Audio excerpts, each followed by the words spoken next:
BJP की सांसद कंगना रनावत का कहना है कि इस देश के किसान जो अपने हक के लिए, अपने अधिकारों के लिए लड़ रहे थे, प्रदर्शन कर रहे थे, वो असल में बलात्कारी और हत्यारे हैं।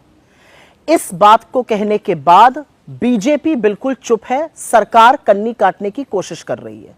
लेकिन आज बीजेपी को और सरकार को यह साफ करना पड़ेगा कि क्या ये कंगना रनावत की राय है या यही सरकार का मत भी है।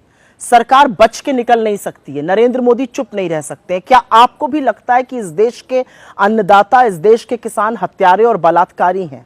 इसका बहुत बड़ा जवाब अभी आपको हरियाणा देगा, लेकिन आज आपको चुप्पी तोड़नी पड़ेगी। या तो इसका खंडन करिए, ये बयान वापस करवाइए, या यही आपका आधिकारिक स्टैंड माना जाएगा। अदरवाइज कंगना रनावत को कान पकड़ के माफी मांगनी चाहिए। दूसरी एक बड़ी बात उन्होंने कही कि ये जो प्रदर्शन हो रहा था, इसमें विदेशी शक्तियां सम्मिलित थीं। अमेरिका और चीन ये प्रदर्शन करा रहा था। हर कोई जानना चाहता है कि क्या देश इतना कमजोर हो गया है कि बाहरी शक्तियां हमारे देश में अस्थिरता फैला रही हैं?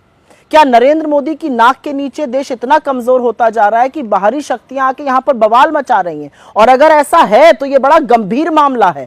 इस पर भी सरकार को अपना रुख, अपना मत साफ करना पड़ेगा, स्पष्ट करना पड़ेगा कि क्या जो कंगना रनावत कह रही हैं सही है, क्या विदेशी ताकतों की इतनी दखल है कि वो हमारे देश में अस्थिरता फैला रहे हैं। दोनों मुद्दों पर, अन्नदाताओं को हत्यारा और बलात्कारी कहने पर और विदेशी ताकतों के भारत में दखल पर, दोनों चीजों पर बीजेपी को भी और सरकार को भी अपना स्टैंड साफ करना पड़ेगा। नहीं तो यही वक्तव्य आपका आधिकारिक स्टैंड माना जाएगा। और क्यों नहीं माना जाना चाहिए?